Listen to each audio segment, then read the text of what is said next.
إله إلا الله محمد رسول الله. بسم الله الرحمن الرحیم وبہ نستعین اما بعد. محترم ناظرین و سامعین، آج میری گفتگو کا عنوان ہے کہ قربانی کا گوشت کن لوگوں کو دینا چاہیے اور کن لوگوں کو نہیں دینا چاہیے۔ بقرعید کے دنوں میں اس پر بہت زیادہ باتیں ہوتی ہیں، بہت زیادہ لوگ پوچھتے ہیں، بحث و مباحثہ ہوتا ہے۔ تو دیکھیے، اس میں علماء کرام کا کچھ اختلاف ہے۔ بعض علماء یہ کہتے ہیں کہ قربانی کا گوشت غیر ایمان والے بھائیوں کو نہیں دینا چاہیے، انہیں دینا درست نہیں ہے، اور صرف یہ گوشت ایمان والوں کو ہی دینا چاہیے۔ جبکہ بعض عالموں کا یہ کہنا ہے کہ نہیں، چاہے ایمان والے بھائی ہوں یا غیر ایمان والے بھائی ہوں، برادر وطن ہوں، سب کو یہ گوشت دینا درست ہے۔ تو جو علماء کرام یہ کہتے ہیں کہ غیر ایمان والے بھائیوں کو نہیں دینا چاہیے، وہ بہت ساری وجہ بیان کرتے ہیں، جس میں ایک وجہ یہ بھی ہے کہ ہمارے لوگ خود ہی مسکین ہیں، نادار ہیں، غریب ہیں، ان تک گوشت زیادہ سے زیادہ پہنچ ہی نہیں سکتا ہے، تو ہمیں ان کا خیال کرنا چاہیے، نہ کہ ہم کو ان پہ غیر مسلموں کو ترجیح دینا چاہیے۔ تو اس طرح فتاوی محمودیہ میں بھی ہے کہ غیر ایمان والے کو نہیں دینا چاہیے، لیکن حضرت مولانا اشرف علی تھانوی رحمۃ اللہ علیہ اور ان جیسے بہت سارے عالموں نے یہ کہا ہے کہ نہیں، سبھی کو یہ گوشت دے سکتے ہیں۔ تو دیکھیے، آپ جن کی رائے پر عمل کرنا چاہیں کر سکتے ہیں۔ جو علماء کہتے ہیں نہیں دینا چاہیے، ان کی رائے پر بھی آپ عمل کر سکتے ہیں اور نہیں دے سکتے ہیں ان کو، اور جو کہتے ہیں دینا چاہیے، آپ ان کی رائے پر بھی عمل کر سکتے ہیں، دے سکتے ہیں۔ تو یہ آپ کے اوپر اس کا دار و مدار ہے۔ باقی بہتر یہی ہے کہ اس سلسلے میں اگر آس پڑوس میں کوئی غیر ایمان والے بھائی ہیں اور وہ اصرار کرتے ہیں، مانگتے ہیں، تو پھر انہیں دے دیا جائے، اور اگر وہ نہیں مانگتے ہیں تو پھر اس کا رواج بھی نہیں بنانا چاہیے۔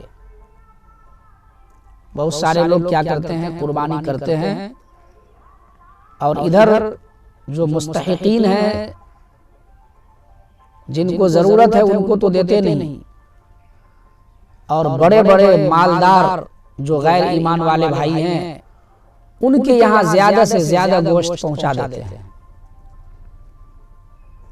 اور ادھر غریب مسلمان کو گوشت نہیں ہوتا۔ تو اس کا خاص خیال ہو کہ اس کا رواج نہ بنایا جائے۔ ایک مرتبہ آپ دے دیں گے تو پھر ہمیشہ ان کی توجہ رہے گی کہ نہیں، پھر آئے گا ان کے یہاں سے گوشت، اور ہر سال آپ کی مجبوری ہوگی، پھر ان کو دینا پڑے گا۔ لہٰذا اس کا رواج نہ بنائیں، اور غیر ایمان والے بھائیوں کو تو یہ بھی ہے کہ انہیں مالی فراوانی رہتی ہے، وہ خرید کے بھی کھا سکتے ہیں، لیکن ہمارے یہاں جو غریب ہیں، وہ سال میں کبھی ان کو نصیب نہیں ہوتا کہ وہ بکرے کا گوشت کھائیں۔ بقرعید کے دنوں میں اللہ کی طرف سے انہیں یہ انعام ملتا ہے کہ بیچارے سال میں ایک مرتبہ وہ کھاتے ہیں۔ اب اس سے بھی اگر ان کو محروم کر دیا جائے اور ان کو نہ دیا جائے تو یہ کتنی بری بات ہوگی۔ ہم لوگوں کے یہاں تو یہ دیکھا گیا ہے کہ 100-150 گھر کی آبادی ہوتی ہے اور اس میں 20-25 بکرے ہوتے ہیں جس کی قربانی ہوتی ہے۔ تو اب جو ہے جو غریب ہیں، مستحق ہیں، ان پر زیادہ دھیان دینا چاہیے، لیکن ہوتا کیا ہے کبھی کبھی لوگ رسم و رواج کو فالو کرتے ہیں، جن کو بھی قربانی ہے ان کے یہاں بھی گوشت پہنچاتے ہیں اور غریبوں کو تھوڑا تھوڑا جو ہے ایک چھٹاک کر کے گوشت ملتا ہے۔ اب تھوڑا تھوڑا کر کے ملتا ہے اور 20-25 جگہ سے مل کے اتنا ہوا تو اس اتنا گوشت سے کیا ہوگا اس کو؟ اس لیے ان کا تھوڑا خیال کریں، ان کو زیادہ دیں، اس لیے کہ جب چاند ہوتا ہے تو اللہ کی طرف سے غریبوں کو دعوت ہو جاتی ہے۔ جن کے پاس قربانی ہوتی ہے ان کو چاہیے کہ وہ غریبوں کو یاد کریں۔ اس لیے تو کہا گیا ہے کہ قربانی کے گوشت کو 3 حصے میں تقسیم کریں، ایک حصہ غریبوں میں تقسیم کریں، دوسرا حصہ اپنے رشتہ دار دوست و احباب میں تقسیم کریں اور ایک حصہ خود کھائیں، اپنے گھر میں کھائیں۔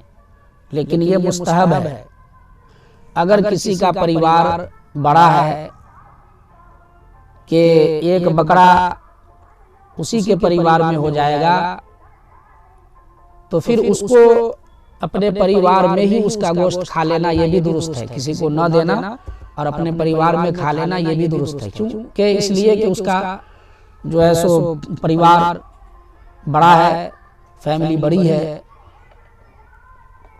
تو ایسا وہ کر سکتے ہیں۔ اسی طریقے سے اس میں اگر کسی نے منت مانی ہے کہ یا اللہ اگر میرا یہ کام ہو جائے گا تو قربانی کے دنوں میں ہم قربانی کریں گے، میرا اگر فلاں کام ہو جائے گا تو، اور وہ کام پورا ہو گیا اور اس نے منت کی قربانی کی قربانی کے دنوں میں تو یہ درست ہے، پر اس کا گوشت فقط غریب کھائے گا، امیر نہیں کھا سکتے۔ تو یہ چند باتیں تھیں۔ اللہ تعالیٰ سے دعا ہے کہ اللہ رب العزت ہم لوگوں کو ان باتوں پر عمل کرنے والا بنائے، آمین۔